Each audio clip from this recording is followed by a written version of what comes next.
Good evening. I'm Ben Mankiewicz. Thanks for joining us on TCM. I hope you'll settle in, perhaps enjoy a drink.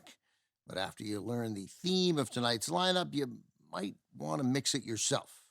I say that because the message of the evening is that your drink might be poisoned, in the case of our first film, by the people you least suspect.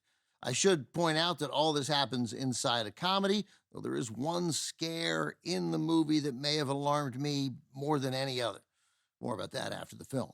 Okay, so ahead tonight, we have two movies centered on deadly drinks.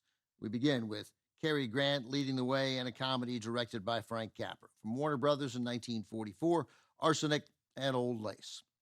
Capra was coming off a string of hit comedies for Columbia with heavy doses of social commentary. Mr. Deeds Goes to Town, Mr. Smith Goes to Washington, Meet John Doe. Perhaps as a palate cleanser, he set out to make what he called an anything-goes, rip-roaring comedy about murder. Cary Grant plays a newly married New York theater critic who discovers that his two doting spinster aunts are responsible for methodically poisoning a string of gentlemen callers with their, let's call it their fortified homemade elderberry wine. Furthermore, Grant is contending with an uncle who believes he's Teddy Roosevelt, as well as the sudden arrival of his long-lost brother, older brother, who looks a lot like Boris Karloff, even though he's played by Raymond Massey. Cast also includes Priscilla Lane as Cary Grant's new bride, along with Josephine Hull and Gina Dare as his two felonious aunts, plus Jack Carson, Edward Everett Horton, and Peter Lorre. Oh, James Gleason, too. It's a great cast. Arsenic and Old Lace started off as a play, one still running on Broadway when production on the film version began in late 1941. Now, remember the release date, 1944, September of 44. It did take 3 years to get this movie on the screen. A stipulation in the contract between Warner Brothers and the play's producers prevented the film's release until after the play's run on Broadway. The play was a big success and ran until 1944, finally freeing the film from cinematic purgatory. Here it is, made in 1941 and then aged until 1944 like a fine, unpoisoned Shiraz. I have been informed that that is a kind of wine. Arsenic and Old Lace.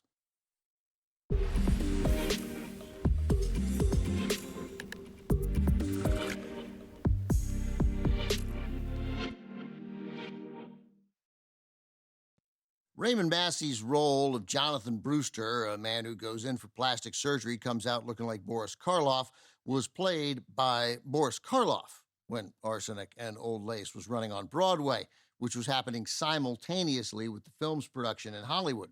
Warner Brothers initially offered the role in the movie to Karloff like the play, with the possibility then of Humphrey Bogart replacing Karloff on the stage. But Karloff ultimately decided to stay on Broadway rather than head west to make the movie, so Massey got the job in the film. By the way, that moment when Raymond Massey suddenly shows up in the window above where the body is supposed to be, I shrieked like a child when I saw the movie with my daughter maybe 6 years ago, and I'd already seen it. Director Frank Capra believed no one could play farce better than Cary Grant. Capra did get some pushback on that from Cary Grant. After the film, Grant confessed he felt his performance was terrible and that he had overplayed the character. Audiences, myself included, probably most of you as well, fervently disagree, making Cary Grant pretty much the only person not to like Cary Grant's performance in Arsenic and Old Lace. Coming up, another murderous farce, this one from 1945, starring Fred MacMurray, caught up in a conniving family's quest for hidden inheritance. Murder, he says, is next on TCM. Next on TCM, Murder, he says. Then 7-Eleven Ocean Drive. And later, I confess. TCM comes clean tonight.